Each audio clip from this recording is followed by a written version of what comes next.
अभिवादन स्वीकार कीजिए ब्रजेश मिश्रा का और आप देखना शुरू कर चुके हैं द डिबेट। बहनों भाइयों, योगी आदित्यनाथ की सरकार ने 100 दिन का कार्यकाल पूरा कर लिया है। ये मुख्यमंत्री योगी आदित्यनाथ का दूसरा कार्यकाल है जिसके 100 दिन आज पूरे हुए हैं। इस सरकार ने अपने लिए 3 टारगेट फिक्स किए हैं: 100 दिन, 6 महीने और 5 साल। तो पहले 100 दिन में इस सरकार ने क्या अचीवमेंट हासिल किया है, क्या उपलब्धियां इस सरकार के खाते में हैं, नाकामियां क्या हैं और आने वाले वक्त में इस सरकार के सामने चैलेंजेस क्या हैं, ये आज हमारी परिचर्चा का मुख्य विषय है। बहनों भाइयों, आज उत्तर प्रदेश के मुख्यमंत्री योगी आदित्यनाथ को शपथ लिए हुए दोबारा सत्ता में आए 100 दिन हो गए हैं। इस सरकार ने जब शपथ ली थी तब 3 लक्ष्य अपने लिए निर्धारित किए थे: 100 डेज, 6 मंथ और 5 ईयर्स। तो आज 100 दिन पूरे हो गए हैं। 100 दिन को लेकर इस सरकार ने तमाम लक्ष्य निर्धारित किए थे। क्या वो लक्ष्य पूरे हो गए? और आज हमारी परिचर्चा का मुख्य विषय ही यही है कि योगी आदित्यनाथ सरकार के 100 दिन का कार्यकाल कैसा रहा, उनके अचीवमेंट्स क्या हैं, उनके फेल्योर्स क्या हैं और उनके सामने चैलेंजेस किस तरह से विद्यमान हैं और क्या सरकार उन चैलेंजेस का सामना कर पाने की स्थिति में है, क्या तैयार है। जो चुनावी वायदे किए गए थे कि 100 दिन के भीतर वो किए जाएं, क्या वो वाकई में पूरे कर दिए गए, जैसा कि आज प्रेस कॉन्फ्रेंस में मुख्यमंत्री योगी आदित्यनाथ ने दावा किया है?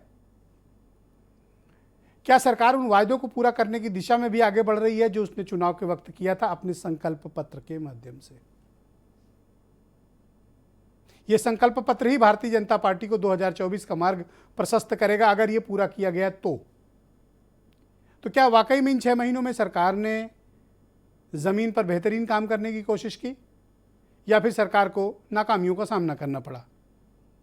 विकास के मुद्दे पे, शिक्षा के मुद्दे पे, रोजगार के मुद्दे पे, महंगाई के मुद्दे पे, बेहतर हेल्थ इंफ्रास्ट्रक्चर के मुद्दे पे और उत्तर प्रदेश में बेहतर कानून व्यवस्था, इन्वेस्टमेंट, क्या अचीवमेंट्स रहे इस सरकार के 100 डेज के भीतर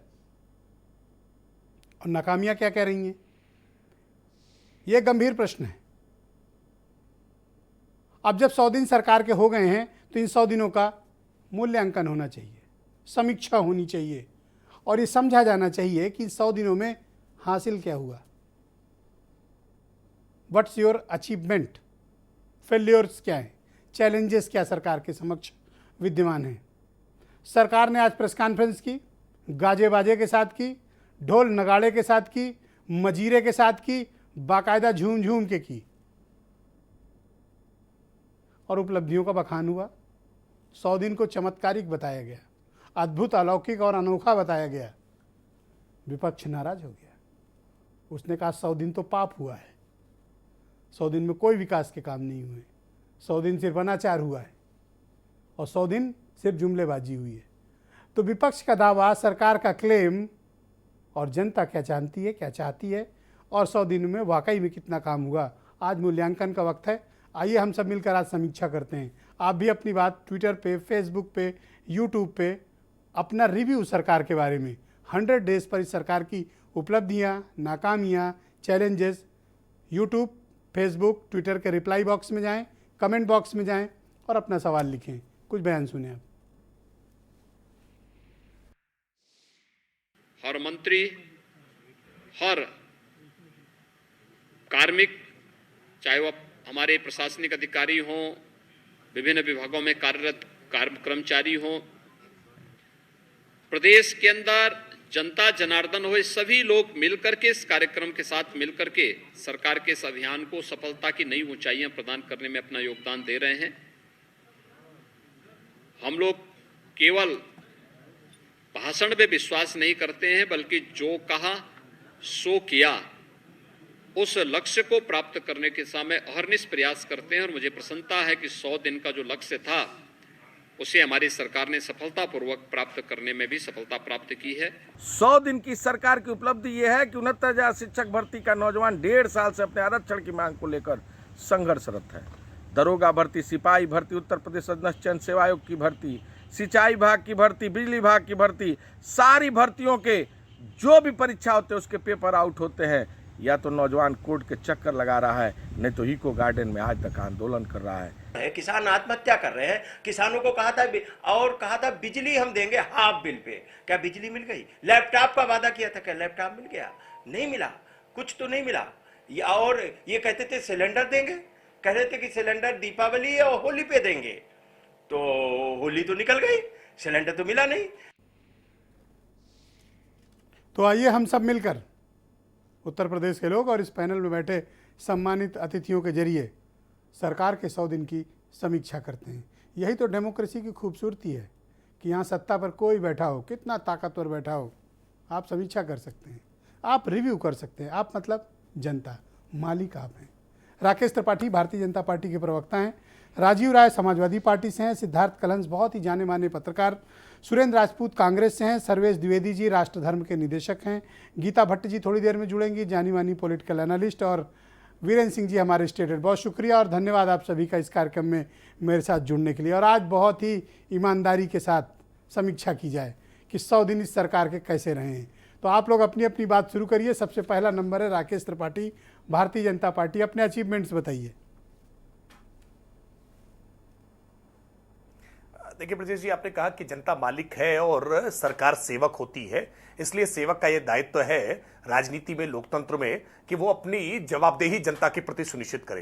दुर्भाग्य ये रहा है कि पिछली सपा बसपा कांग्रेस की सरकारों में जनता के प्रति इस जवाबदेही के बोझ को पूरी तरह से मिटा दिया गया था, और यही कारण है कि सरकारें अपना रिपोर्ट कार्ड जनता के बीच में नहीं रखती थी। मैं आपको याद दिलाऊंगा, समाजवादी पार्टी के शासनकाल का अंतिम वर्ष जब 5 वर्ष का रिपोर्ट कार्ड जनता के बीच में रखना था, तो समाजवादी पार्टी के भीतर गृह युद्ध छिड़ गया था। चाचा भतीजे के खिलाफ जिंदाबाद मुर्दाबाद के नारे लग रहे थे और रिपोर्ट कार्ड इन्होंने रखा नहीं। हमने इस राजनीतिक सूचना की जवाबदेही को स्वीकार किया और 100 दिन का हमने लक्ष्य निर्धारित किया। 100 दिन के बाद अपना रिपोर्ट कार्ड लेकर आए हैं। 6 महीने का लक्ष्य निर्धारित किया है, 6 महीने के बाद रिपोर्ट कार्ड लेकर आएंगे। 1 साल का लक्ष्य रखा है, 1 साल के बाद रिपोर्ट कार्ड लाएंगे। ऐसे ही उत्तर प्रदेश की योगी आदित्यनाथ सरकार ने पिछले कार्यकाल में जनता के बीच अपना रिपोर्ट कार्ड रखा था। हमने पिछली सरकार के कार्यकाल में उत्तर प्रदेश की भविष्य के लिए नींव बिछाने का काम किया था, और आज इस नींव पर हम अब एक बुलंद इमारत, एक बुलंद उत्तर प्रदेश बनाने का काम कर रहे हैं। उत्तर प्रदेश कानून व्यवस्था से सबसे ज्यादा जर्जर हुआ करता था। आज उत्तर प्रदेश में हमने योगी आदित्यनाथ जी के बुलडोजर, जिसकी आज चाहुओर चर्चा हो रही है, हमने उसको लगातार जारी रखा है, क्योंकि आज वो भरोसे का प्रतीक बना है।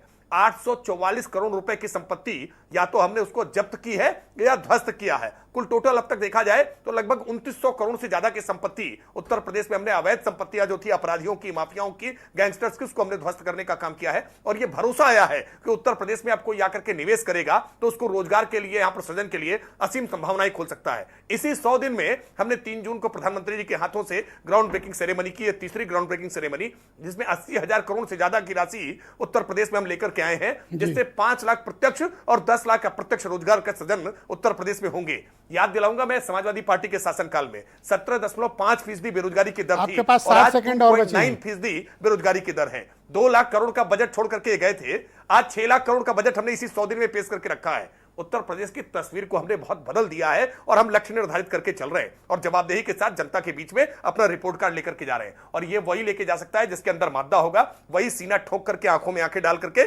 जनता के साथ संवाद कर पाएगा। वरना कुछ लोग तो ऐसे हैं जो आपस में झगड़ा करके, विषयों को बरगला करके, कैसे पूरे विषय को डाइल्यूट किया जा सके, जनता के बीच में जवाबदेही ना हो। लेकिन हम जवाबदेही के साथ हैं। हमने आज उत्तर प्रदेश में जो किया है वो हम बताएं। शुक्रिया।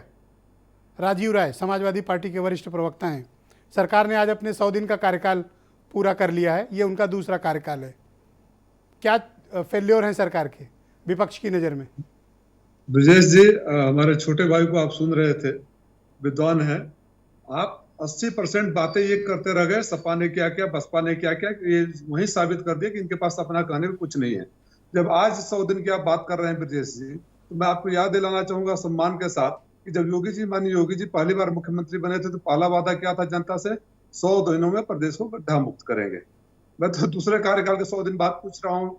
आपके तो रिपोर्टर जिले जिले में है, पूछ लीजिए कि गड्ढा मुक्त हो गया है।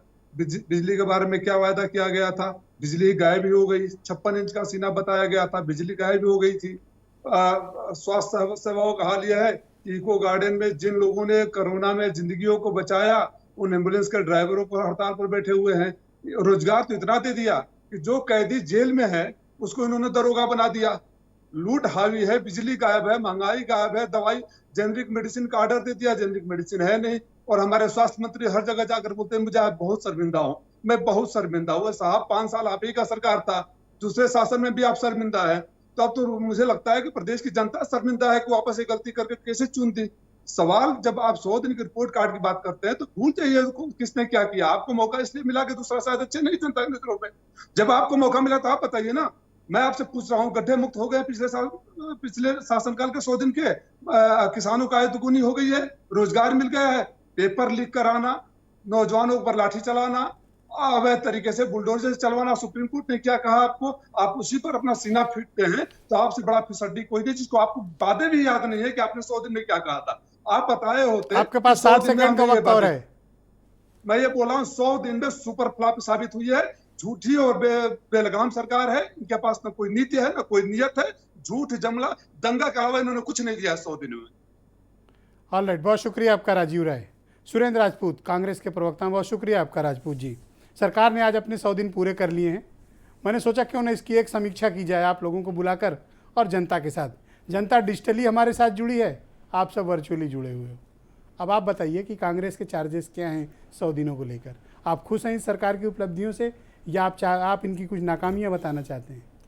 ब्रजेश भाई, पहली बात तो ये है कि ये सरकार 100 दिन की नहीं है, 5 साल 100 दिन की है। आप अगर 5 साल इसके पिछले हटा दे रहे हैं तो क्या मतलब 5 साल में कुकृत्य किए हैं क्या इन्होंने, जो खाली 100 दिन की बात कर रहे हैं? एक बात। दूसरी बात, इसकी जो सबसे बड़ी फेल्योरिटी है, आज भारतीय जनता पार्टी के विद्वान प्रवक्ता को फिर से पुरानी सरकारों के काम अगर याद आ रहे हों और अपनी 5 साल 100 दिन की बात नहीं आ रही हो याद, तो फिर तो एक अजीब किस्म का एक वो हो जाता है। कहते हैं ना कि तुम्हारी फाइलों में गांव का मौसम गुलाबी है, मगर ये आंकड़े झूठे, ये दावे किताबी हैं। तुम्हारी मेज चांदी की, तुम्हारे जाम सोने के, मगर किसान के घर में आज भी फूटी रकाबी है। आप एक चीज को देख लीजिए, किस मुद्दे की बात करेंगे। इस सरकार में पिछले 100 दिनों में या तो दंगा हुआ या दबंगई हुई, इसके अलावा और कोई काम नहीं हुआ। यह शासन दंगों का शासन है या दबंगों का शासन है? आप देखिए, कानपुर में प्रधानमंत्री रहते हैं, राष्ट्रपति रहते हैं, उस ड्यूरेशन में पत्थरबाजी चलती है, गोलीबाजी होती है। अगर किसी कांग्रेस शासित राज्य में हो गया होता ये, तो अब तक राष्ट्रपति शासन की मांग हो गई होती, NIA की टीम चली गई होती, ऐसा हो गया होता। आप बताइए मुझे ब्रजेश भाई, आप ही ने चलाया, इलाहाबाद के 2-2 परिवारों में सामूहिक हत्याएं हुई, 2-2 परिवारों में। गोरखपुर के एक परिवार के 3 लोगों की सामूहिक हत्या हुई है। किसी आदमी को है ये बताने को कि क्या किया? बलिया में ट्रेनें जलाई गई हैं, पूरा का पूरा आप आगरा एक्सप्रेस वे से और अलीगढ़ की आप बात कर लीजिए, क्या क्या जलाया गया, क्या क्या नहीं जलाया गया है, वो भी आपके सामने है। मैं नहीं कह रहा हूं, आपके समाचार चैनल के लोग कह रहे हैं। आप कहते हैं, आज योगी जी कह रहे हैं 10,000 नौकरी, 949 नौकरी दे करके आप 10,000 नौकरी पुरानी जगहों के नियुक्ति पत्र बांट करके आप किसको क्या साबित करना चाहते हैं? बिजली की स्थिति आपके सामने है कि आज की डेट में बिजली जा रही है कि यह खबर नहीं आती है, बिजली आ रही है कि यह खबर आती है। नलकूपों को आपने कहा था कि हम बिजली देंगे, क्या दी है वो भी आपके सामने है। बिजली के रेट उत्तर प्रदेश में देश भर के रेट सबसे ज्यादा हैं। 60 सेकंड सर, 60 सेकंड। आप तो अभी हमें चुप कर दीजिए, आपका क्या है? आप तो भाई हाकिम आदमी। आपने सब अपनी बात पूरी बोली, आप 60 सेकंड मोड़। हाँ, मैं आपको फिर से बताता हूं, आप आइए। राकेश त्रिपाठी का टाइम दे दिया आपको, बताइए। मैं आपको बताऊं आपसे, आप आइए। आदरणीय ब्रजेश पाठक उप मुख्यमंत्री बड़े अच्छे इंसान है। जहां छापा मार रहे हैं 16 करोड़ की दवाई एक्सपायर मिल रही। अगर पूरे प्रदेश में एक साथ छापा पड़ जाए तो 16,000 करोड़ की दवाइयां एक्सपायर मिलेगी। इस क्रिमिनल का उसका चूक का जिम्मेवार जो मंत्री है उसको फांसी पे नहीं लटका देना चाहिए क्या? वो पिछली सरकार का मंत्री रहा होगा, वो भाजपा का ही तो मंत्री होगा। एक जगह जांच कर पाए ब्रजेश पाठक, बाकी जगहों पे जांच उनकी रोक दी गई। 16 करोड़ की दवाइयां एक जगह लोहिया से। इतने दावे से कैसे कह सकते हो कि उनको रोक दिया गया? सर, अब बाकी जगहों से अभी एक्सपायर की तो छोड़िए, वो गोडाउन नहीं जा पाए, वो बेचारे वो उस पे चले जाते हैं जहां पर्चियां बनती हैं, उसके आगे तो जा ही नहीं पा रहे ना, वो रोक दिया गया। अगर रोका नहीं गया होता, वो इकलौता मंत्री है जो कम से कम जनता की बात कर रहा है, जनता की बात सुन रहा है। हमारे विरोधी उसमें आप उनके शुभचिंतकों की दुश्मन? नहीं, हम तो शुभचिंतक हैं क्योंकि अच्छा काम कर रहे हैं। ओके, हम आपको बहुत स्पष्ट सिद्धार्थ कलहंस, उत्तर प्रदेश। लेकिन आप मुझे सिर्फ इतना तो बता दीजिए ना, प्लीज। छोटी सी 10 सेकंड और दे दीजिए मुझे, ये बता दीजिए 4508 क्या नाम डॉक्टरों को अभी भर्तियां खाली हैं पिछले 5 सालों से। आप कह रहे हो उत्तर प्रदेश की स्वास्थ्य व्यवस्था अच्छी कर दी, डॉक्टर है नहीं, दवाइयां पाठक जी के डिपार्टमेंट में दिख रही है, डॉक्टर है नहीं, दवाइयां एक्सपायर हैं, कोरोना में लाखों लोग मर गए हैं, आप सिर्फ लफाजी कर रहे हैं। ग्राउंड ब्रेकिंग सेरेमनी में मुझे सिर्फ एक बात बता दीजिए ब्रजेश भाई, जो जवाब आपका वो हमारा। मुझे इतना बता दीजिए किस बैंक ने 4,98,000 करोड़ के अलग अलग कंपनियों को ऋण दिए हैं? अगर आप 10 बैंकों के नाम बता दें, 10 ऋण बता दें, तो मैं मान लूंगा कि उत्तर प्रदेश में निवेश हुआ है। Ganga expressway, Jamuna expressway, Bundelkhand expressway, इनको आप बता रहे हो कि यहां पर वो आया है। धन्यवाद। सिद्धार्थ कलहंस उत्तर प्रदेश के बहुत ही वरिष्ठ पत्रकार हैं और बहुत सरकारों के कामकाज को नजदीक से देख चुके हैं। सिद्धार्थ जी, आज 100 दिन पूरे हो गए हैं योगी आदित्यनाथ के दूसरे कार्यकाल का। हम लोग यहाँ एक रिव्यू कर रहे हैं कि सरकार ने जो वायदे किए थे 100 डेज में, क्या वो पूरे हुए, नाकामियां क्या रहीं और चैलेंजेस क्या हैं? ब्रजेश जी, अगर तुलना की जा रही है तो तुलना के लिए हमेशा एक सामने ऑब्जेक्ट होना चाहिए। तो चलिए हम मान लेते हैं कि पिछली सरकार के 100 दिन, पिछली सरकार जो कि योगी आदित्यनाथ जी की ही थी, और इस सरकार के 100 दिन, अगर इन दोनों की तुलना करते हैं तो निश्चित तौर पर ये जो 100 दिन गुजरे हैं, ये 100 दिन पिछले कार्यकाल के 100 दिन के मुकाबले बहुत बेहतर रहे हैं। अगर पिछली सरकार को हम समग्रता में देखें कि पिछली सरकार में किन्हीं 100 दिन में जो काम होता रहा है, उसके मुकाबले अगर इस 100 दिन की बात करेंगे तो शायद उपलब्धियां ज़्यादा दिखाई पड़ेंगी। लेकिन अब देखना ये होगा कि चूँकि सरकार कंटिन्यूएशन में आ रही है, तो क्या सरकार उत्तरोत्तर आगे की तरफ बढ़ रही है, क्या फॉरवर्ड लुकिंग अप्रोच के साथ सरकार आगे जा रही है, या सरकार को कई ऐसे मोर्चे हैं जहां पर नाकामियों का भी सामना करना पड़ा। तो हम इस दृष्टि से देखते हैं कि क्या 5 साल पूरे करने के बाद ये सरकार जब आई है तो पहले 100 दिन इनके कैसे गए हैं। 2-3 चीज़ें जो अच्छाइयाँ रही हैं, पहले मैं अच्छाइयों की तरफ इशारा कर दूँ। सरकार ने ग्राउंड ब्रेकिंग सेरेमनी की। अभी राजपूत जी कह रहे थे कि भाई उन बैंकों के नाम बताइए जिन्होंने 4.98 लाख करोड़ रुपए का बैंकों को ने ऋण दिया होगा कंपनियों के लिए। तो मुझे लगता है कि वो इन्वेस्टर समिट के दौरान हुए एमओयू के आधार पे कह रहे हैं। तो एमओयू जब भी होते हैं इस तरह के, जो भी इन्वेस्टर समिट हुई है, गुजरात से इसकी शुरुआत हुई, फिर बाद में देश के तमाम राज्यों में हुआ, ये एक औसत रहा है, राष्ट्रीय औसत रहा है 15%, 20% सफलता का। उस हिसाब से अगर हम देखें तो ये सफलता जो है, हालांकि दावा बहुत बड़ा है, लेकिन मेरा मानना है कि करीब 2.5 लाख करोड़ से 3 लाख करोड़ के बीच का, इसमें कोरोना काल में जो 65,000 करोड़ का इन्वेस्टमेंट आया उसको अगर अलग कर दे तो भी ये करीब 40 से 45% के बीच का कन्वर्जन का रेशियो है। वो रेशियो आप बेहतर मान सकते हैं। तीसरी ग्राउंड ब्रेकिंग सेरेमनी जो पिछले 100 दिन में हुई है, इसने उसको एक जिसे कहते हैं थ्रस्ट दिया है, एक जोर दिया है, उसको आगे बढ़ाया है। रेवेन्यू रियलाइजेशन के मामले में सरकार का रिकॉर्ड बेहतर रहा है। 100 दिनों में भी जो 2 महीने गुजरे हैं, तीसरे महीने का रिकॉर्ड मेरे पास नहीं है, लेकिन जो 2 महीने गुजरे हैं उन 2 महीनों के हिसाब से मैं मान सकता हूं कि रेवेन्यू रियलाइजेशन जीएसटी वैट के मामले में और एक्साइज के मामले में बेहतर गया है। अब ख़राब क्या गया है, एक जो सबसे बड़ी समस्या आई है वो बिजली की आई है। मान सकता हूं कि 22,500 मेगावाट से भी ज़्यादा के करीब डिमांड बढ़ गई, जो कि हाल फिलहाल के सालों में नहीं रही है, और उस डिमांड को मीट कर पाने में सफलता नहीं मिल सकी कि इतनी ज़्यादा डिमांड हो गई। या तो इसका असेसमेंट नहीं था या उस हिसाब से व्यवस्था नहीं थी, जिसकी वजह से बिजली का संकट उत्तर प्रदेश के अधिकांश इलाकों में आया। रोजगार का संकट देशव्यापी है, केंद्र सरकार के सामने भी है, उत्तर प्रदेश सरकार के सामने है। मैं नहीं कह सकता हूं कि हाँ रोजगार के मामले में हम 10 में 10 नंबर दे सकते हैं। हाँ, कुछ ऐसी शुरुआत हुई है जिनका नतीजा अभी आगे आने वाले समय में देखने को मिलेगा। बिजली की समस्या को मैं लेके कह सकता हूं कि पता नहीं, हो सकता है कोई नीति हो Bharatiya Janata party. Sir 60 second और हैं आपके पास कि नए बिजली घर बनाने को, हाँ, नए बिजली घर बनाने को लेकर एक परहेज रहता है। और एक बात जो भी आदरणीय राकेश जी ने कही बुलडोज़र को लेके, अगर बुलडोज़र आपका गहना है तो जब अदालत में बुलडोज़र के इस्तेमाल को लेकर आप हलफनामा पेश करते हैं तो वहाँ यही हलफनामा पेश करना चाहिए ना कि ये बुलडोज़र हमारी पॉलिसी है, हम बुलडोज़र चलाएंगे। फिर आप वहाँ ये क्यों कहते हैं कि हम तो अवैध मकानों पे बुलडोज़र चला रहे हैं? फिर आप कहिए कि हमको जो लगता है कि जो समाज के लिए खतरा है, जो अपराध करेंगे, हम उन पर बुलडोज़र चलाएंगे। और बुलडोज़र किसी भी लॉ ऑफ लैंड जो है वो नहीं आपको परमिट करता है। और अगर आपको लगता है ऐसा तो इसको लेकर आपको एक कानून बना देना चाहिए, या कम से कम न्यायालय के सामने जब जाएं तो आप साफ बात कहना, आप ये ना कहें कि हम बुलडोज़र इसलिए चला रहे हैं क्योंकि मकानों का जो बना हुआ था उसका नक्शा नहीं पास था इसलिए ऐसा किया था जी।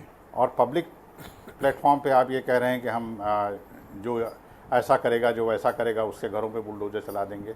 तो मुझे लगता है कि बुलडोज़र को गहना बनाने के बजाय आपके पास कुछ और ऐसी उपलब्धियां हैं जिन उपलब्धियों पर इतराया जा सकता है, मुझे ऐसा लगता है। सिद्धार्थ कलन जी, बहुत शुक्रिया आपका, धन्यवाद। बुलडोज़र पर इतराया जाए। सर्वेश द्विवेदी जी मेरे साथ मौजूद हैं। सर्वेश जी, बहुत शुक्रिया कार्यक्रम को ज्वाइन करने के लिए। आज 100 दिन पूरे कर लिए हैं सरकार ने। जो एक्सपेक्टेशन थी गवर्नमेंट से और जो वायदे किए गए थे, क्या वो पूरे होते दिख रहे हैं? उपलब्धियां, नाकामियां और चुनौतियां। धन्यवाद।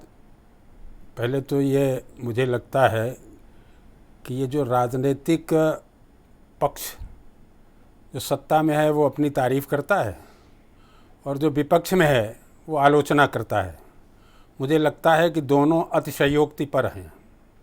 यथार्थ में ये बात ठीक है, जैसा हमारे पूर्व वक्ता पत्रकार महोदय ने कहा कि ये जो नीति है, नियत है, इसके पॉजिटिव परिणाम आ रहे हैं, आएंगे भी। लेकिन जो सबसे महत्वपूर्ण है वो ये है कि ये जो आंकड़ेबाजी है कंप्यूटर की, इस आंकड़ेबाजी से धरातल पर आकलन करना चाहिए, चाहे पक्ष हो चाहे विपक्ष हो जी। और दोनों के लिए है कि वर्क कल्चर इस देश में गिरा है, पॉलिसी करप्शन हुआ है, उसके लिए दोनों को मिलकर के काम करना चाहिए, जिससे कि जनता को ये लगे कि सरकार में जो राजनीति है वो भी समाज सेवा के लिए है और जो राज सेवक हैं वो भी जनता के सेवा के लिए हैं। इसमें दोनों लोग फेल्योर हैं। इसलिए इसको ये तो कहा जा सकता है कि नीयत ठीक है, पॉजिटिविटी है, आगे इसके परिणाम अच्छे आएंगे। लेकिन पक्ष विपक्ष अगर दोनों एक दिशा में चलेंगे तो उसके परिणाम बहुत अच्छे आएंगे। और अगर ये दोनों एक दिशा में नहीं चलेंगे तो मिथ्या से कोई किसी का विश्वास करने वाला नहीं है। आज राजनेताओं ने अपना विश्वास खोया है, उसको वापस लाना चाहिए। उसके लिए डेमोक्रेसी को मजबूत करना चाहिए, उसके लिए काम करना चाहिए। और डेमोक्रेसी को मुझे नहीं लगता है कि कोई राजनेता समझता हो। ब्यूरोक्रेट तो समझते नहीं, उनके लिए है भी नहीं डेमोक्रेसी, क्योंकि राजतंत्र है उनके लिए। लेकिन डेमोक्रेसी जिसकी राजनीति करते हैं वो बिल्कुल डेमोक्रेट नहीं है और उनको डेमोक्रेट बनना चाहिए। और डेमोक्रेसी में जनता सर्वोच्च है, ब्यूरोक्रेट सर्वोच्च नहीं है, राजनेता सर्वोच्च नहीं है। अभी ऐसा क्यों हो गया सर्वेश जी की तब जाकर के सही आकलन होगा और ब्यूरोक्रेट्स ने कंट्रोल कैसे अपने हाथ में ले रखा है, उसका अनुपालन जो है ब्यूरोक्रेसी के माध्यम से होता है, वो जनता कराएगी। अभी राजनेता नहीं करा पा रहे। चाहे जो भी रिपोर्ट मंगाइए वो जाएगा तो लेखपाल के माध्यम से जाएगी, वही रहेगी, दरोगा के माध्यम से जाएगी, वही रहेगी। तो ये जो ब्यूरोक्रेटिक सिस्टम है, ये पॉलिसी करप्शन है। इसको जनता ओरिएंटेड बनाने के लिए दोनों को काम करना चाहिए और इसमें दोनों फेलियर है। और इसलिए मेरी सलाह है सत्ता पक्ष से भी और विपक्ष से भी, सत्ता पक्ष भी जरा जमीन पर उतारने के लिए वर्क कल्चर को डेवलप करें, जिसे कार्य संस्कृति कहते हैं। और इसके लिए इनको कार्य योजना बनानी चाहिए और जो समस्याएं हैं ये तो निर्भर ब्यूरोक्रेट्स पे है, और उसके लिए काम करने की जरूरत है और इसके लिए जनता सहयोग करेगी। मुझे तो ताज्जुब लगता है कि इस समय सरकार की जितना जनता सहयोग कर रही है उतना कोई सहयोग नहीं कर रहा, न सरकारी तंत्र कर रहा और न विपक्ष करने का सवाल ही नहीं। इसलिए उसका सदुपयोग करना चाहिए, यह मेरा सुझाव है। पर ब्यूरोक्रेट्स के हाथ में तो कंट्रोल है ना। कंट्रोल, अरे कानून बनाइए, कंट्रोल पब्लिक के हाथ में दीजिए। किसने मना किया है? एनआरकी सत्ता थोड़ी कर पक्ष को देंगे। मना किया, ना विपक्ष को मना किया। भाई सही से सरकार तो ब्यूरोक्रेट ही चलाएगा ना। नहीं चलाएगा, पब्लिक चलाएगी। क्या कलेक्टर बढ़िया काम करता है, क्या एसपी बढ़िया काम करता है? जो है ये दिमाग से निकालना लोगों को चाहिए कि सेवक जो है सेवक रहेगा, मालिक नहीं रहेगा और वो शासक नहीं रहेगा। ये डेमोक्रेसी के मतलब है। डेमोक्रेसी के परिवार देख ले। तो आप चाहते हैं कलेक्टर टेम्पू से चले? कलेक्टर टेम्पू नहीं चले, कलेक्टर सेवा करे, शासक ना हो। यही पुलिस का है। आप देख लीजिए कितनी रिपोर्टें हैं जो पुलिस के द्वारा अभी तक वर्कआउट नहीं हुई, कितना काम हुआ। इसके लिए दोनों को मिलकर के काम करने की जरूरत है, और दोनों नहीं करेंगे तो एक दूसरे को गाली देने से आपको जनता किसी सिंहासन में नहीं बैठा लेगी। वर्क कल्चर ठीक करें। बिल्कुल, ब्यूरोक्रेट भी, सभी राजनेता से लेकर ब्यूरोक्रेट सभी मिला करके, उसमें वो जो पब्लिक के ठेकेदार हैं वो भी शामिल हैं। बहुत सुंदर बात आपने कही। बीरेन जी भी आ गए हैं इस डिबेट में। बीरेन जी, बहुत स्वागत आपका। 100 दिन पूरे हो गए, आप तो प्रेस कॉन्फ्रेंस में गए थे। क्या है मसला, आप क्या समझ पाए? सरकार ने तो बड़े गाजे बाजे, ढोल नगाड़ा, मजीरा, नृत्य, डांस, बढ़िया ज़बरदस्त प्रेस कॉन्फ्रेंस हुई आज तो। बिल्कुल, देखिए 100 दिन का जश्न अफसरों ने बहुत अच्छा मनाया। मंत्रियों का और सरकारी तंत्र के लोगों का अलग अलग दावा है। उत्तर प्रदेश जैसे विशाल राज्य में जश्न मनाने का मौका कोई चूकना नहीं चाहिए, ठीक बात है। लेकिन जो 100 दिन के वादों की भरमार थी और उनके इरादों और वादों का जो इम्तिहान था, उसका सबसे ज़्यादा पहला बात आती है कि रोज़गार। सरकार नौकरियों के लक्ष्य को हासिल नहीं कर पाई 100 दिन में, जो उसने 10,000 नौकरी देने का वादा किया था अधीनस्थ सेवा चयन आयोग के माध्यम से। कुल 10% लक्ष्य ही हासिल कर पाई सरकार इन 100 दिनों में। इसके अलावा एएनएम की भर्ती, मंडी परिषद में सांख्यिकी अधिकारी की भर्ती, बोरिंग टेक्नीशियन की भर्ती, ये सब भर्तियां 100 दिन में पूरी नहीं हो पाई। कुछ 900 कुछ भर्तियां ही कर पाई सरकार। सरकार ये कहती है कि हमने एमएसएमई सेक्टर में 16,000 करोड़ का लोन बांट दिया, जिससे 4 लाख लोगों को रोजगार मिलेगा। आज उसका यह दावा था। पीडब्ल्यूडी में 100 दिन में 100 पुल बनाने का लक्ष्य रखा गया था, 84 पुल बना पाए हैं। 100 दिन में 10,000 सड़कों को कहा है कि हमने गड्ढा मुक्त कर दिया।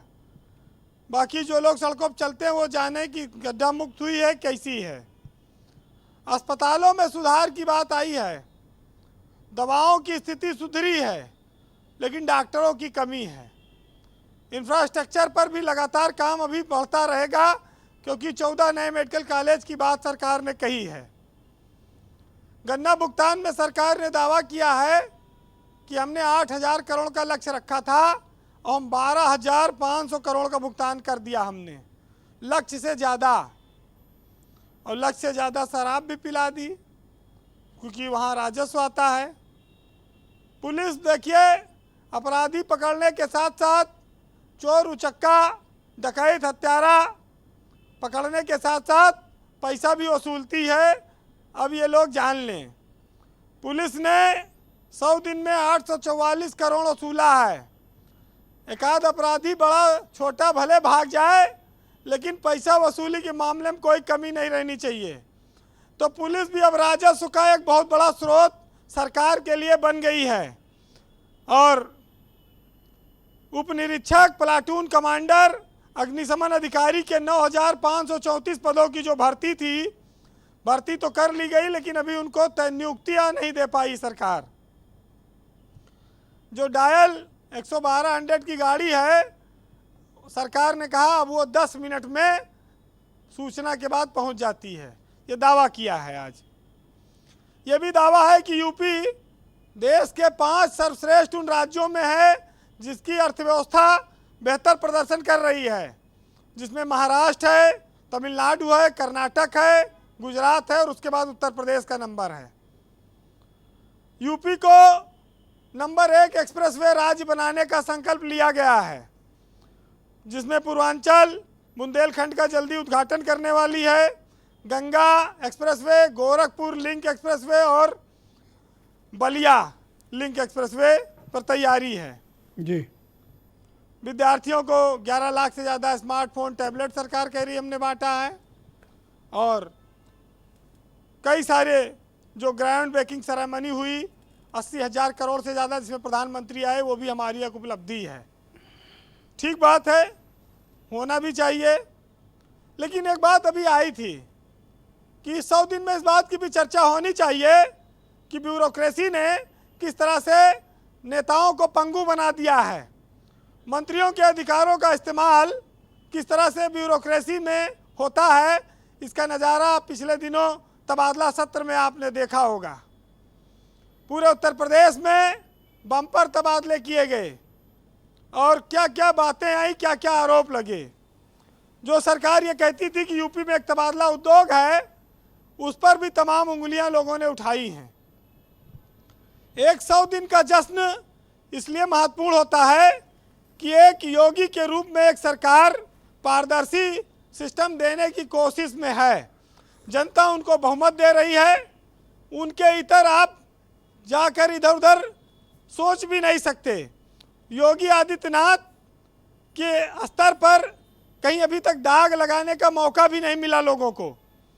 लेकिन ये सरकार अफसरों के हाथ में जिस तरह से चलती है, कहा जाता है पहले की मायावती सरकार में अफसरों को बहुत मौज रहती थी क्योंकि नेताओं की सुनवाई नहीं होती थी ज़्यादा, लेकिन बीजेपी ने उनको पीछे छोड़ दिया।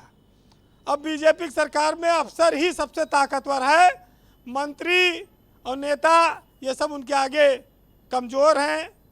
कई तो गिड़गिड़ाते हैं, बंद कमरे में हाथ भी जोड़ लेते होंगे शायद। इसका अब ऐसा भी नहीं है बीरेन जी, कोई मंत्री हाथ नहीं जोड़ेगा अफसर का, ऐसा भी नहीं होगा। ऐसे कैसे जोड़ लेगा? राज्य मंत्री के पास ज़्यादा अधिकार नहीं होते, जोड़ भी लेते होंगे हो सकता है, क्योंकि कैबिनेट मंत्री उनको काम ही नहीं देते ज़्यादा। सरकार 100 दिन की बनी, एक लक्ष्य लेकर चल रही है। देखिए, जीवन में जिनके नसीब ऊंचाइयों पर जो लोग होते हैं, उनके इम्तहान भी उतने कड़े होते हैं। ऐसा नहीं है कि योगी आदित्यनाथ मुख्यमंत्री हैं और उनके सामने चुनौतियां नहीं हैं, चाहे पार्टी के भीतर से या प्रदेश में कानून व्यवस्था की ओर से। योगी आदित्यनाथ को क्या कितना फ्री हैंड वो काम कर पा रहे हैं और कितना जनता की सेवा के लिए वो हफ्ते में 24 घंटे में कितना वक्त देते हैं, ये सब चीज़ें बड़ा मायने रखती हैं। आपको 5 साल इसी सरकार के साथ गुजारना है। अभी तो 100 दिन हुआ है, अभी 1 साल भी आएगा, लेकिन जश्न मनाइए। जश्न मनाना भी चाहिए अपनी उपलब्धियों का, और प्रदेश की जनता को पता भी चले, क्योंकि हर 5 साल पे चुनाव भी लड़ना है।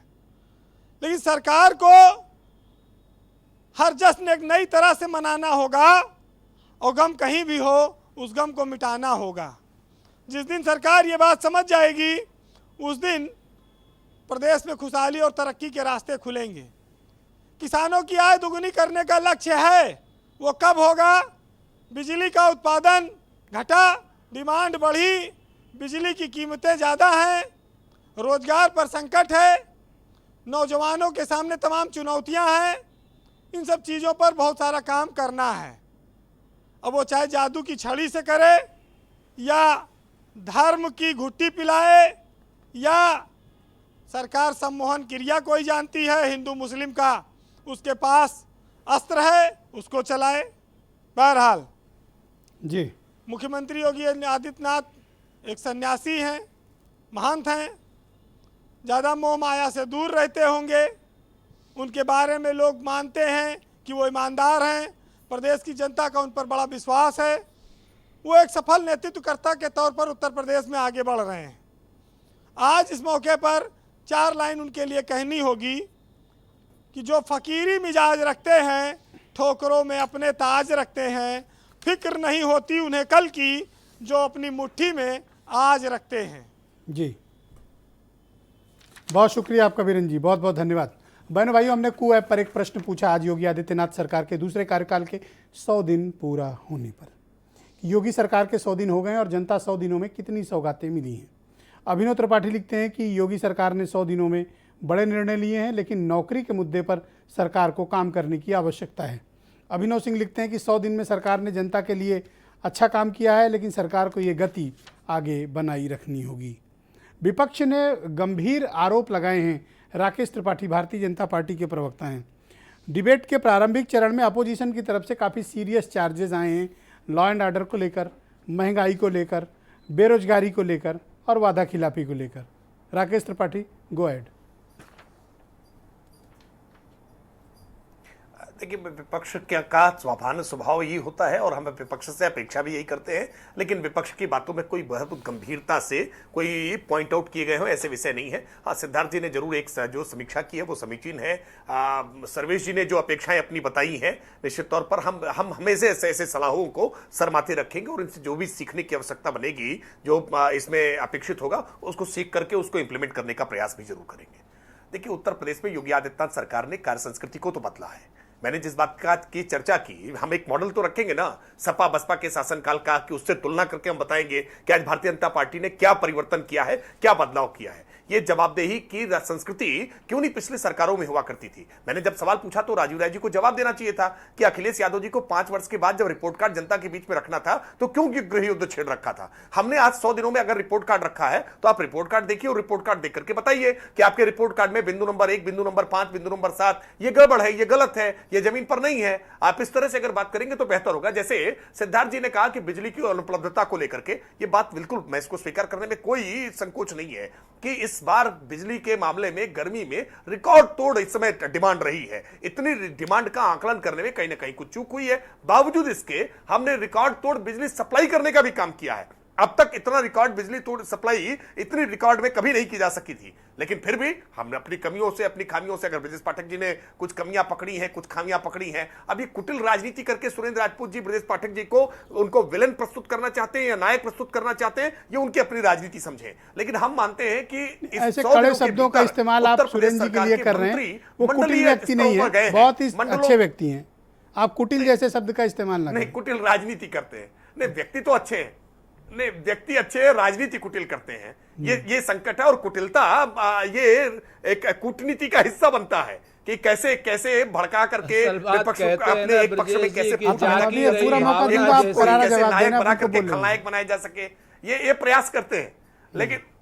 लेकिन मैं मानता हूं उत्तर प्रदेश की वर्तमान योगी आदित्यनाथ सरकार ने जो नींव पिछले 5 वर्षों में बनाई है उस पर हम बिल्डिंग बढ़ाने की तरफ बढ़े हैं आगे। आज ये छोटी बात नहीं है कि लगभग 1 लाख लाउड स्पीकर, चाहे वो हिंदू मंदिरों पर हो या मस्जिदों पर हो, उनको उतारा गया है या उनकी ध्वनि कम की गई है। मसला उसका ही नहीं है। किसी प्रकार का सबसे इंपॉर्टेंट बात जो मुद्दे उठाए सर्वेश द्विवेदी जी ने, बहुत महत्वपूर्ण मुद्दे उठाए हैं। उन्होंने पूरी कार्य संस्कृति पर सवाल खड़े किए हैं और आपको उनके बिंदुवार जवाब देना चाहिए। आप ये कह के सिर्फ नहीं निकल सकते कि हम रिव्यू करेंगे, सोचेंगे और उनके सुझाव को अमल में लाएंगे। अरे समस्या सामने मुंह बाय खड़ी है।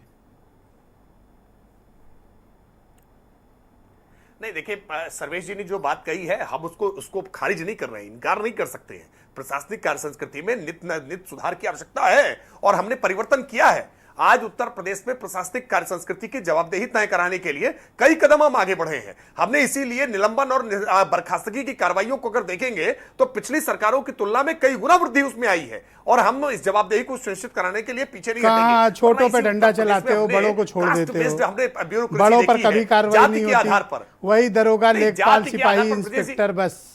प्रदेश जी, आपने देखा है कैसे जाति के आधार पर यहाँ पोस्टिंग मिला करती थी, जाति के आधार पर थाने बटा करते थे, जाति के आधार पर जिले चलाए जाया करते थे। हमने इस कार्य संस्कृति को बदला है। आज हम जाति के आधार पर हमने ब्यूरोक्रेसी का जो सफाईकरण बसपाईकरण पिछले समय में हो रहा था, हमने ब्यूरोक्रेसी का भाजपाईकरण करने का काम नहीं किया है। और कई बार इस बात का आक्रोश भी भारतीय जनता पार्टी के कार्यकर्ता अलग अलग मंचों पर करते भी हैं कि हमें सफाईकरण जैसा पिछली सरकारों में होता था, सपा जैसे चलाती थी वैसे नहीं चलाने का अवसर नहीं मिला है। 10 से ज्यादा ऐसे आईएएस अफसरों का नाम आपको ले सकता हूं जो महाभ्रष्ट हैं, जिनके ऊपर करप्शन चार्जेस हैं, जिनके ऊपर सीबीआई की जांचें चल रही हैं और आपने उनको अहम पद दे रखा है। आप ये ना कहिए कि सिर्फ सपा और बसपा ने किया है, आपकी सरकार में वो बेहद महत्वपूर्ण ओहदे पर हैं। नहीं, देखिए ब्रजेश जी, आरोप लगने का मतलब ये नहीं होता है कि हम तो उनके वालों को कौन सा आरोप सिद्ध हो गया है अगर कि आप जिम्मेदारी पर है तो भी उनका बचाव नहीं होने वाला है जी। नहीं, बचाव नहीं होगा। मैं इस बात को विश्वास के साथ कह सकता हूं, अगर किसी बड़े से बड़े अधिकारी पर किसी प्रकार का कोई आरोप है तो वो बचेगा नहीं। हम उसके खिलाफ कार्रवाई करने में कोई हिला हवाली नहीं रखने वाले हैं, कोई लापरवाही नहीं रखने वाले हैं। राजीव राय, समाजवादी पार्टी के प्रवक्ता राजीव राय जी, उनका ये कहना है कि हमने कार्य संस्कृति 360 डिग्री बदल दिया और कार्य क्षमता में जबरदस्त वृद्धि की है, ये कर दिया वो कर दिया, और आपने तो कुछ नहीं किया।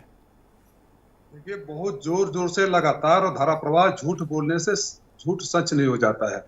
राकेश जी, आप बोल रहे थे, आप राजीव राय ने क्या सुना, आइए ना बहस करते हैं, चुनौती देता हूं, किसी भी मंच पर बहस करते हैं। अखिलेश यादव ने कहा कि लैपटॉप बांटेंगे, तो सारे बच्चों को लैपटॉप बांटा था, आपकी तरह जुमला नहीं बनाया था। अखिलेश यादव ने एक्सप्रेसवे रिकॉर्ड्स में पर बनाया था, आप लखनऊ एक्सप्रेसवे पर भी चलते होंगे, पूर्वांचल एक्सप्रेस पर भी चलते हैं, आखिरी दिन तक खींच नहीं रह गए। अखिलेश यादव ने डेयरी बनाने की बात की तो डेयरी बनाई, अखिलेश यादव ने पावर हाउस बनाने की बात की तो पावर हाउस बनाया, अखिलेश यादव ने IT पार्क बनाने की बात की तो IT पार्क बनाया। अखिलेश यादव ने वो काम किया जो 5 साल आप खाली नाम बदलते रहे, झंडा दिखाते रहे। ये नहीं कहा। मैं फिर कहता हूँ, ब्रजेश जी, आप गवाह हैं, आपने सरकारों को बनते हुए देखा है, बिगड़ते हुए देखा है, मंत्रियों को चढ़ते हुए देखा है, उतरते हुए देखा। क्या प्रधानमंत्री जी का भाषण याद नहीं है लखनऊ में? नेताजी, 24 घंटा बिजली ऐसे ही नहीं मिलती है, 24 घंटा बिजली के लिए 56 इंच का सीना चाहिए। मैं चाहता हूं ब्रजेश मिश्रा जज बनकर बताए कि 56 इंच का सीना है या फर्जी बिजली की बातें हैं। आपने बोला था रोजगार की बातें, अखिलेश यादव ने बोला था 5 लाख सरकारी नौकरियां दिया थी। अखिलेश यादव बनने में सदियों लग जाएगा। नफरत, झूठ और जुमला बोलकर लोगों को भरमा कर 1 बार 2 बार 3 बार सरकार बना सकते हैं, लेकिन विजन नहीं पैदा कर सकते हैं, नाम बदल सकते हैं, संस्थान नहीं बना सकते। आपने क्या किया?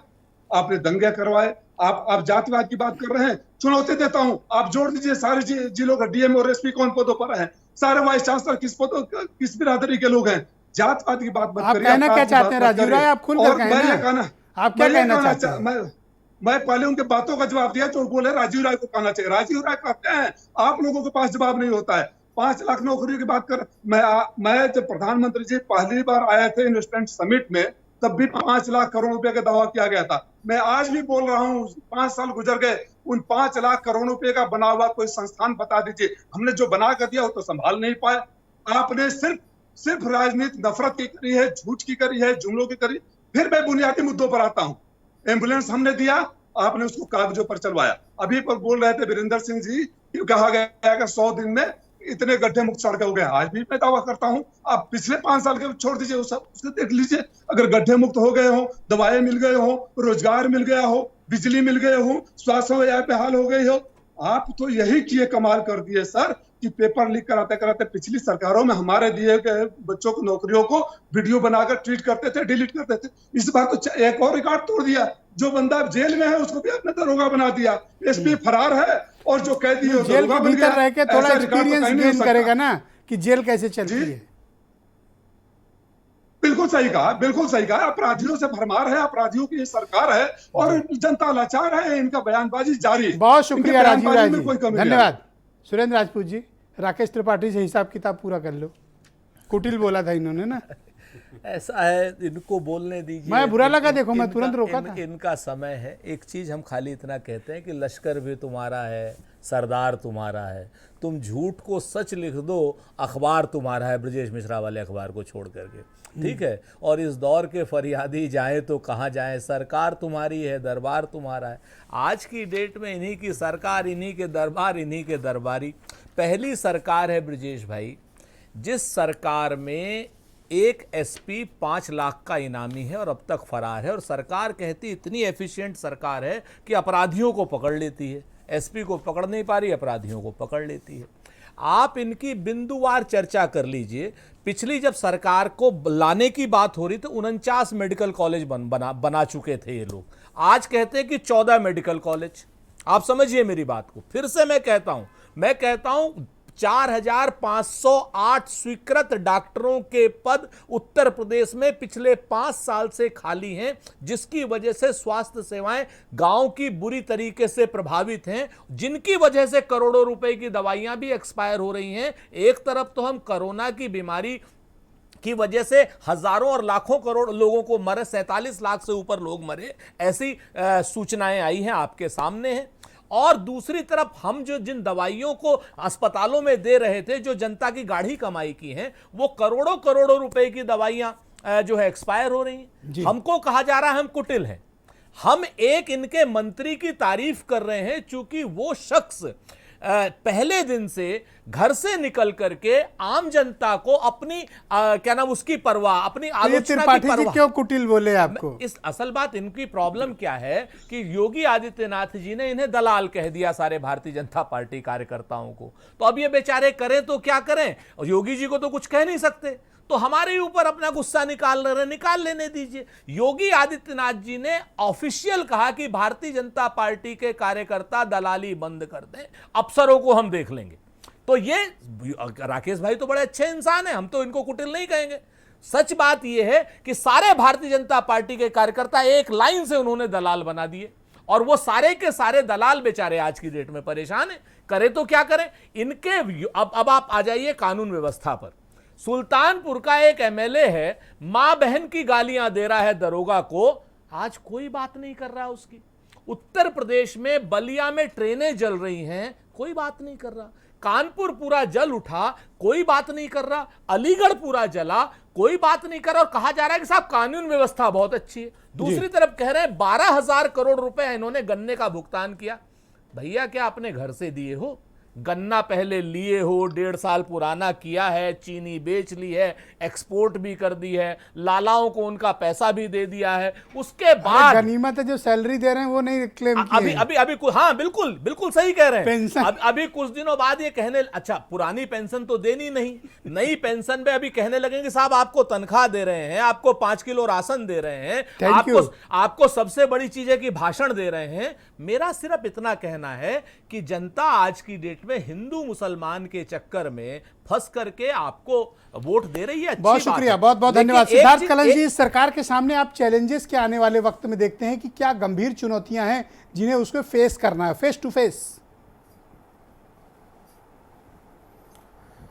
सबसे पहली चुनौती वो है जो सबसे पहले वाक्य में या पहले पैराग्राफ में आज मुख्यमंत्री ने अपने 100 दिन की उपलब्धियों के विषय में जो प्रेस कॉन्फ्रेंस बुलाई थी और उसमें कही थी, वो उन्होंने कहा था कि हम उत्तर प्रदेश को $1 ट्रिलियन इकोनॉमी की तरफ ले जाएंगे। ये भी कहा कि उसके लिए हमने 10 सेक्टर की पहचान कर ली है, उन 10 सेक्टरों में संभावनाएं तलाशी जा रही हैं और उन 10 सेक्टरों की मतलब मोटिव ये है कि उन 10 सेक्टरों की ग्रोथ से उत्तर प्रदेश को $1 ट्रिलियन इकोनॉमी। अब आप देखें $1 ट्रिलियन इकोनॉमी, $1 ट्रिलियन 100 लाख, और जो वर्तमान में उत्तर प्रदेश की हालत है इस हिसाब से अगर आप देखें तो उस लक्ष्य को 5 सालों का लक्ष्य बताया है उसे, उस लक्ष्य को पाने के लिए आज की दशा में 28% की ग्रोथ की आवश्यकता है। अभी अपनी इकोनॉमी कितनी? 0.28 ट्रिलियन। मैं कह रहा हूं तो आप $1 ट्रिलियन पहुंचने के लिए यानी तकरीबन 4 गुने पहुंचने के लिए जिस क्वांटम लीप की आपको ज़रूरत है उस क्वांटम लीप का माहौल नहीं है। वो एक सबसे बड़ी चुनौती है कि क्या गंभीरता के साथ उस दिशा में कैसे प्रयास। सिद्धार्थ जी एक प्रश्न है मेरा, सबसे बड़ी समस्या है सिद्धार्थ जी एक प्रश्न है, आप सब लोग बड़ी तारीफ कर रहे हैं इसकी इकोनॉमी की, पूरे देश में देश क्या जो औसत आदमी कमाता है उसकी आधी उत्तर प्रदेश है कि आज अगर 48,000 है, मान लीजिए 96,000 है, तो 48,000 पर कैपिटल इनकम है उत्तर प्रदेश की। इस पर क्या ये सूचकांक है उत्तर प्रदेश के स्वस्थ होने का या बीमार होने का?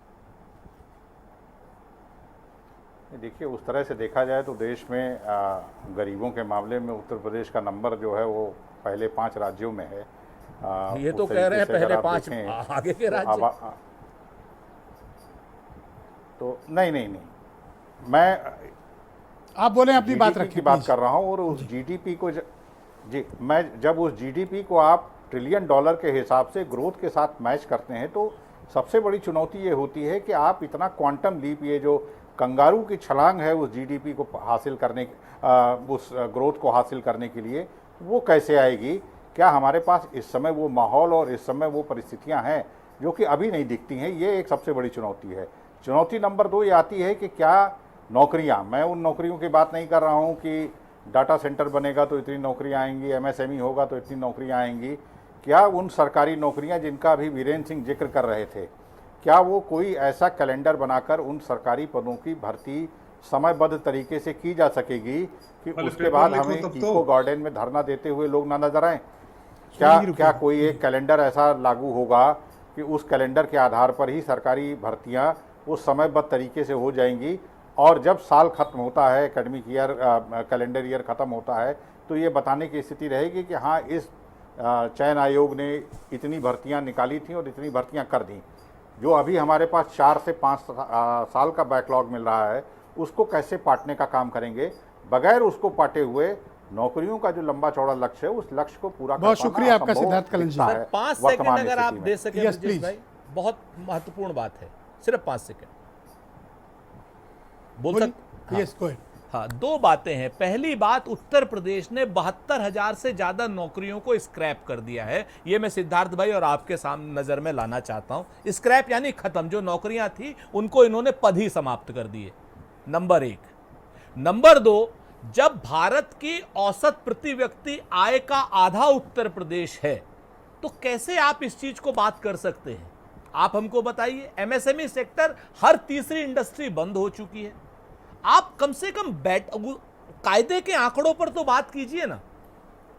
ओके, सर्वेश द्विवेदी जी, सरकार के सामने चैलेंज इस वक्त सबसे बड़ा क्या है? क्या बेरोजगारी?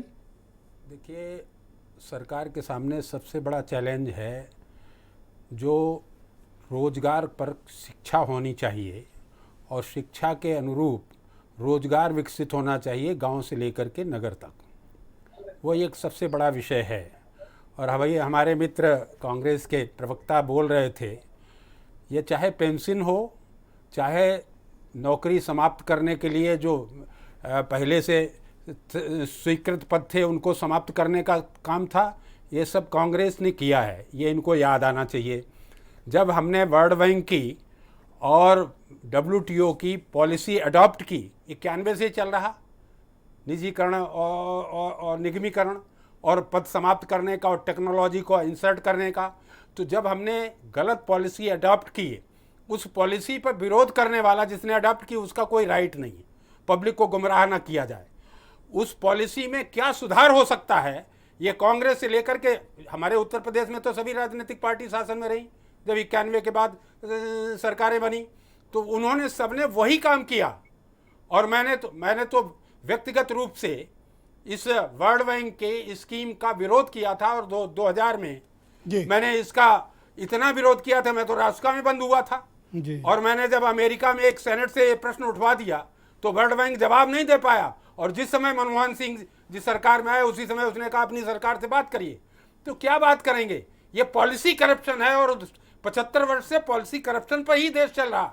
इसको बदलने की जरूरत है, और इसके लिए राजनेताओं को समझने की जरूरत है, चाहे जो पार्टी हो, चाहे जो नेता हो। और इस पार्टी पॉलिटिक्स में इसमें भारतीय दृष्टि लानी पड़ेगी। और ये भारतीय दृष्टि से ही कोरोना रुका है, और भारतीय दृष्टि से भी युद्ध जो चल रहा है वो भी रुकेगा, और भारतीय दृष्टि से ही इकोनॉमी बढ़ेगी। प्रत्येक जेब में पैसा आना चाहिए, प्रत्येक को रोजगार मिलना चाहिए। इससे सरकार की रेवेन्यू से नहीं मतलब है, इससे जो है किसी कारपोरेट के रेवेन्यू से नहीं मतलब है, जिसको आंकड़े में लिया जाता है। ये आंकड़ेबाजी ही तो देश को बहुत अच्छी प्रगति में नहीं ले जा सकती। ये समाज आगे बढ़ेगा, समाज के पास काम होगा, पैसा होगा, तब सुख समृद्धि आएगी। अब तो बता रहे हैं कि 1 ट्रिलियन करने की जरूरत है। 1 ट्रिलियन बता रहे हैं। अब तो ट्रिलियन तो हो सकती है, आंकड़े में कोई दिक्कत नहीं। जब हमारे पास हमारा टैक्स बढ़ेगा और कारपोरेट की आमदनी बढ़ेगी तो ट्रिलियन हो जाएगी, उसमें कौन सी बड़ी दिक्कत है। लेकिन हर एक की पॉकेट में पैसा आए ये संभव नहीं होगा। और इसलिए मैं याद दिलाना चाहता हूं सभी नेताओं को, आर्टिकल 38 में कहा है ना, आमदनी का रेशियो घटना चाहिए। 75 साल में बढ़ा क्यों? किसने इसके लिए व्यवस्था दी है? और उस आर्टिकल 39 में कहा है कि नेचुरल रिसोर्सेज सबके लिए उपयोगी हैं और सबको उसका लाभ मिलना चाहिए। क्यों कंपनियों का अलॉट किया जा रहा, चाहे स्पेस हो, चाहे खदान हो, चाहे जो कुछ हो। तो यह जो है संविधान विरुद्ध भी कार्य ये सभी राजनेता कर रहे हैं, और इसके बाद आरोप प्रत्यारोप कर रहे हैं। बहुत शुक्रिया सर, बहुत बहुत धन्यवाद, कि हम कहां पर खड़े हैं। और मैं आप सबका बहुत शुक्रिया अदा करता हूं कि आप सब ने अपने अपने महत्वपूर्ण विचार आज की परिचर्चा में प्रस्तुत किए हैं।